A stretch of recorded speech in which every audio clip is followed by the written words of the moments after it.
શ્યામકુમારના નમસ્કાર. આજના પોડકાસ્ટમાં આપનું સ્વાગત છે.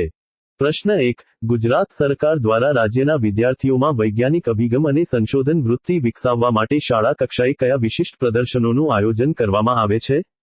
જવાબ: રાષ્ટ્રીય બાળ વિજ્ઞાન congress, national children's science congress NCSC, અને ગણિત વિજ્ઞાન પ્રદર્શન. પ્રશ્ન 2.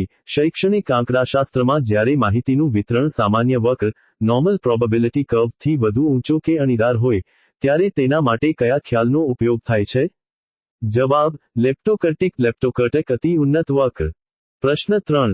નવી શિક્ષણ નીતિ 2020 NEP 2020 અનુસાર ઉચ્ચ શિક્ષણમાં વિદ્યાર્થીઓ માટે બહુવિધ પ્રવેશ અને NCAS multiple entry and exit વ્યવસ્થા લાગુ કરવા માટે કઈ સિસ્ટમની ભલામણ કરાઈ છે?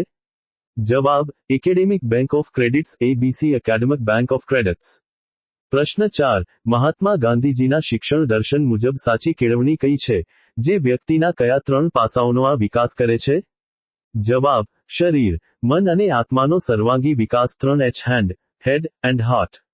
પ્રશ્ન 5. ગુજરાતમાં પ્રાથમિક શાળાઓના સંચાલન અને દેખરેખ માટે તાલુકા કક્ષાએ સર્વોચ્ચ શૈક્ષણિક અધિકારી તરીકે કોણ ફરજ બજાવે છે?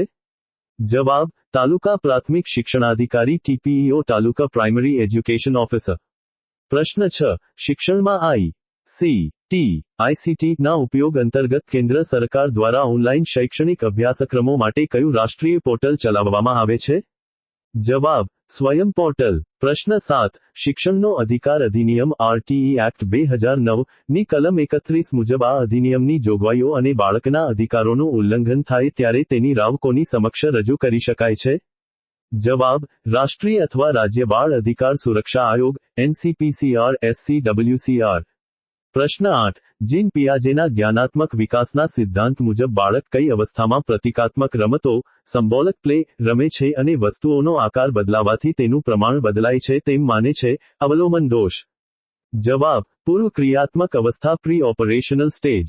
પ્રશ્ન 9. ગુજરાત સરકાર દ્વારા શાળાકીય શિક્ષણમાં ગુણવત્તા વધારવા માટે સરકારી શાળાઓને દત્તક લેવા કે તેના વિકાસમાં સહયોગ આપવા કઈ પ્રખ્યાત યોજના અમલમાં છે? જવાબ: શાળા દત્તક યોજના. પ્રશ્ન 10. વર્ગખંડમાં અધ્યાપન દરમિયાન વિદ્યાર્થીઓને અઘરા કે જટિલ નિયમો શીખવા માટે પહેલા સરળ અને પ્રત્યક્ષ ઉદાહરણો આપે છે, ત્યારે શિક્ષણ સૂત્રના કયા નિયમનો ઉપયોગ થાય છે?